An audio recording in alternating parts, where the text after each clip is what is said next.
ఓ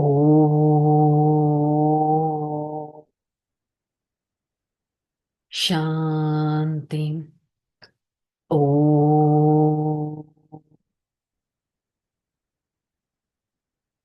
శాంతి. ఓ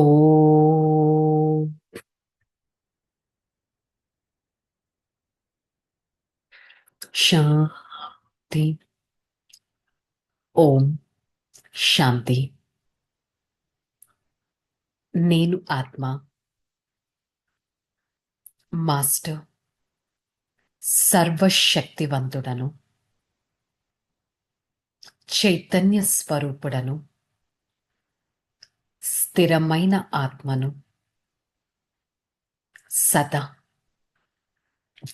పరమాత్మ సర్వశక్తివంతుడి స్మృతిలో ఉన్నతమైన స్థితిని పొందటానికి పరమాత్మ ప్రియ ఆత్మగా ఉంటాను. ఈ క్షణం ప్రియమైన తండ్రి పరమాత్మ వారి సన్ముఖంలో ఈ జ్ఞాన మురళిని వింటున్నట్టు అనుభవం చేసుకుంటాను. ఓం శాంతి. ఓం శాంతి. మురళి డేట్ 22/11/2025। आज का हेडिंग मीठे बच्चे सबको यह खुशखबरी सुनाओ, अब डाइनोसिटी स्थापन हो रहा है। जब वाइसलेस वर्ल्ड होगा तब बाकी सब विनाश हो जाएगा। సో మధురమైన పిల్లలు అందరికీ ఒక గుడ్ న్యూస్ వినిపించాలి. అదే సత్యుగి డైటీ వరల్డ్ అనేది స్థాపన అవుతుంది. దేవి దేవత ప్రపంచం స్థాపన అవుతుంది. ప్రపంచం వారికి తెలియదు. వారు భావిస్తారు ఇంకా ఇలాగే సృష్టి ముందుకెళ్తుందని. ఈ సృష్టి ముందుకెళ్ళటానికి ఏదో ఒక ఎండ్ అనేది ఉండాలి కదా. ఈ విషయం వారికి తెలియదు. ఎప్పుడైతే పవిత్రమైన ప్రపంచం ఉంటుందో అప్పుడు మిగతా అపవిత్రమైనవన్నీ వినాశనం అవ్వాల్సింది. ఈ సీక్రెట్ మనకి తెలుసు. ఇదే వరల్డ్ డ్రామా వీల్. దీని గురించి ఇంకెవ్వరికి తెలియదు. ప్రశ్న, रावण का श्राप कब मिलता है? श्रापित होने की बिना निशानी क्या है? जब तुम देह अभिमानी बनते हो तब रावण का श्राप मिल जाता है। श्रापित आत्माएं कंगाल बिकारी बनती जाती है, नीते उचती जाती है। రావణుడి శ్రాపం ఎప్పుడు లభిస్తుంది? ఎప్పుడైతే బాడీ కాన్షియస్ లోకి వెళ్ళిపోతామో రావణుడి శ్రాపం లభిస్తుంది. శ్రాపితం కలిగిన ఆత్మలు నిరుపేదగా అయిపోతారు. అంటే ఏంటి? ఆత్మకి కావాల్సింది శాంతి, ప్రేమ, సుఖం, ఆనందం, శక్తులు, గుణాలు. ఇవి కూడా ఉండవు. నిరుపేదగా అయిపోతారు. అంటే ఏంటి? బాడీ కాన్షియస్నెస్ మనల్ని మనపైన మనకి శ్రాపం ఇచ్చుకునేటట్టు చేస్తుంది. బాడీ కాన్షియస్నెస్ ఉంటే ఈ వికారాలు ఏవి మనవి వదలవు. బాడీ కాన్షియస్నెస్ ఉంటే ఇంకా నిరుపేదగానే అయిపోతాము. సో దీనికి క్వైట్ ఆపోజిట్ ఏంటి? Soul consciousness. మన దృష్టిని, వృత్తిని పావనంగా చేసుకోవాలి, ప్యూర్గా చేసుకోవాలి. దృష్టి, వృత్తి పావనంగా అవ్వాలి. ఓం శాంతి. చెక్ చేసుకుందాం. ఇతరుల్ని చూసేటప్పుడు మన దృష్టి బాడీ కాన్షియస్ వైపు ఉందా, సోల్ కాన్షియస్ వైపు ఉందా? ఇతరులతో మాట్లాడేటప్పుడు మన వృత్తి ఏ విధంగా ఉంది అనేది. रूहानी बाप बैठ रूहानी बच्चों को समझाते यह 84 జన్మों की कहानी है.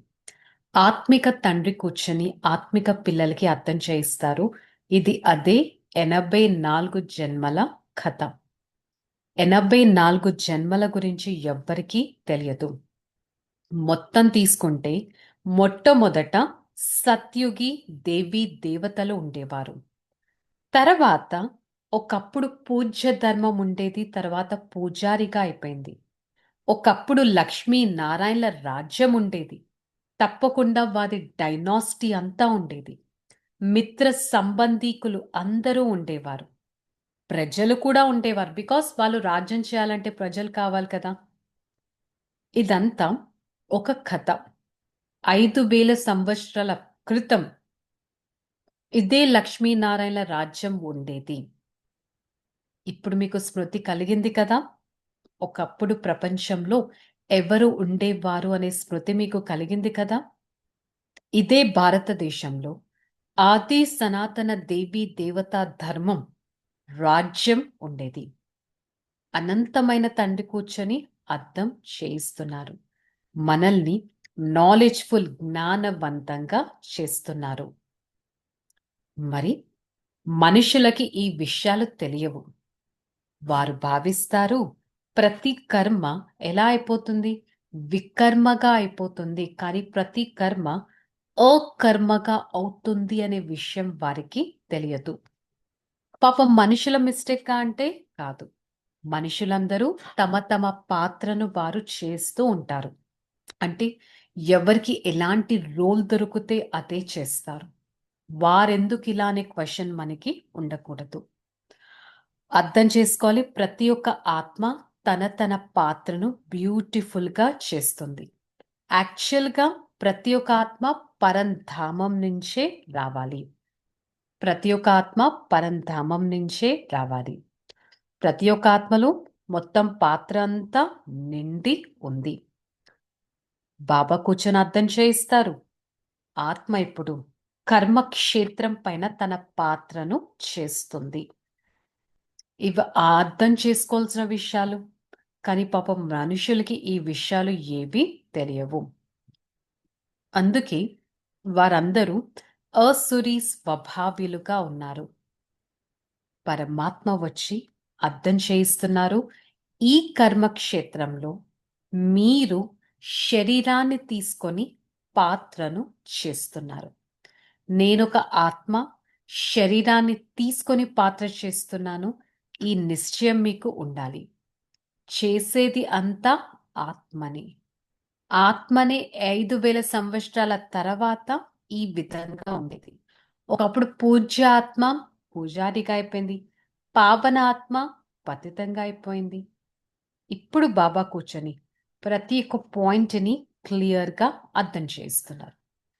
సత్యుగం పావన ప్రపంచం. త్రేతాయుగం మళ్ళీ కొంచెం ప్యూరిటీ అనేది తగ్గిపోతుంది. బాబా వచ్చేసి ఈ ప్రతి పాయింట్‌ని అర్థం చేయిస్తారు. మనల్ని అపవిత్రుల నుంచి పవిత్రులుగా, పూజా యోగ్యులుగా తయారు చేస్తారు. ఒకప్పుడు డైనాసిటీ ఉండేది. ఇప్పుడు దానిది స్థాపన అనేది జరుగుతుంది. మరి ఈ స్థాపన కార్యంలో భగవంతుడు ఏ విధంగా మనకి సహాయం చేస్తారు అనేది మనం తెలుసుకున్నాం. ఒకప్పుడు దేవీ దేవతా ప్రపంచం ఉండేది. అది ఇప్పుడు స్థాపన అవుతుంది. పునరావృత్తి అవుతుంది. మరి అనుక్షణం గుర్తుపెట్టుకోవాలి. ఒకటి స్థాపన అవుతుందంటే ఒకటి వినాశనం అయితే అవ్వాలి కదా! ఈ ప్రపంచపు వినాశనం ఏ విధంగా అవుతుంది అనేది మనుషులకి తెలియదు. మనం తెలుసుకున్నాం. పతిత్ సే పావన్ బనే కా పురుషార్థ్ సే సుస్తి నహీ కర్నా. బాబా వరదానంలో చెప్తున్నారు. పతితులను పావనంగా చేసే పురుషార్థం ఎఫర్ట్‌లో మీరు ఎప్పుడు అధైర్యపడకండి, దిగులు పడకండి. कोई भी चित्र संबंधी आदि से उन पर तरस పడ్ जाता है. ఏవైనా చిత్రాలు సంబంధికులు లేక మిగతా వారు చూస్తే జాలి కూడా కలుగుతుంది. అంటే ఏంటి? వారికి పరమాత్మ పరిచయం లేదు. పాపం పరమాత్మ కోసం భ్రమిస్తూ ఉంటారు, వెతుకుతూ ఉంటారు. వాళ్ళని చూస్తే మీకు జాలి కలగాలి. ఇలాంటి నడవడిక నడవకూడదు. వారిని చూస్తే ప్రతి ఒక్కరూ వారి ముఖాన్ని అటువైపు తిప్పేసుకునేటట్టు అట్లాంటి నడవడికను నడవకూడదు. దయార్థ హృదయిగా అవ్వాలి. स्लोगन सत्यता, स्वच्छता, निर्भयता के आधार से प्रत्यक्षता करने वाले रहम योगी बाबा. సత్యంగా, స్వచ్ఛంగా, నిర్భయంగా, సత్యత, స్వచ్ఛత, నిర్భయత ఈ ఆధారం ద్వారా మనము ప్రత్యక్ష స్వరూపంలో ఈ ఆధారాన్ని చూపించి రమించే యోగ్యులుగా తయారవ్వాలి. రమించే యోగ్యులుగా తయారవ్వాలి. ఓకే.